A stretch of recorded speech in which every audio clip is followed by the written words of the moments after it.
like I said, the first batch of like 20 articles, I tried to get them as fast up there as possible, just to sort of get something going. And that was extremely long tail content, and most of my articles are. And so everything is informational. I haven't gotten to anything that I think I can monetize with affiliate just yet, because this is a huge project for me, and I just want to get the traffic going. And then maybe in a couple of years, maybe even I will start doing that, because I'm so sure now of the business model, and I know what to expect and what will happen. So I'm just trying to build like a big website now, so it will start getting those nice links also organically. Yeah, then that's something we can get back to with the backlinking stuff. But for the content, it's definitely informational content and content that should be fairly easy to rank for. Okay. And then is there any reason why you can't add like affiliate product review type content on the early end, or? No, I could definitely do that, but I just haven't trained any of my writers to do that yet. Gotcha. Yes, so I just need to lay out the templates for them to do so. But that's definitely something I should do, and it's also on my to-do list for 2020 to get much more into that. Okay. And then do you have like end goal in mind for like how much content you want to eventually have? Because you were like, hey, maybe in a couple years, then we do something else. So you're thinking very long term, right? Yeah, I'm thinking very long term, and I'm also thinking like my newest strategy is to build out like 4 or 5 like big websites. I mean, like hundreds of thousands of page views on each site. So my long-term strategy is I would love to every year sell a big site and then start a new one. So I'm still building up to that, because I don't have 5 big sites right now. I probably have like 2 bigger sites right now.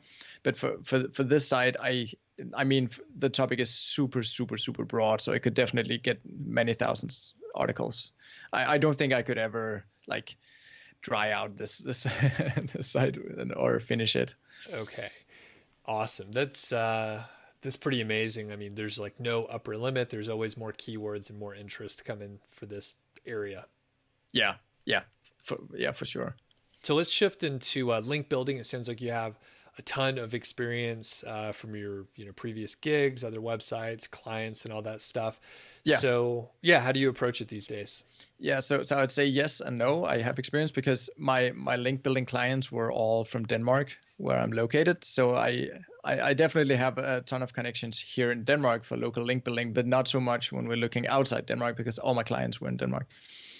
So there was also a hurdle to get over when I started to doing something in English, because I couldn't rely on my network of friends and people that I knew. So I haven't done too much at this point. I've just been doing like a bit of hero, help a reporter out, just trying to be as helpful as possible in there and to acquire some links there. And then organically it has been picking up 6 to 7 forum links so far.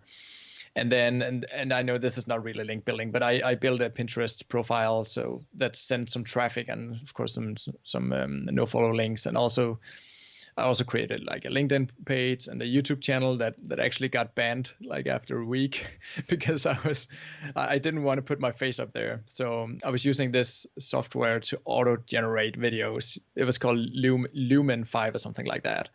So it basically just grabs some text and auto generate videos. So I had 2 channels like banned after a week.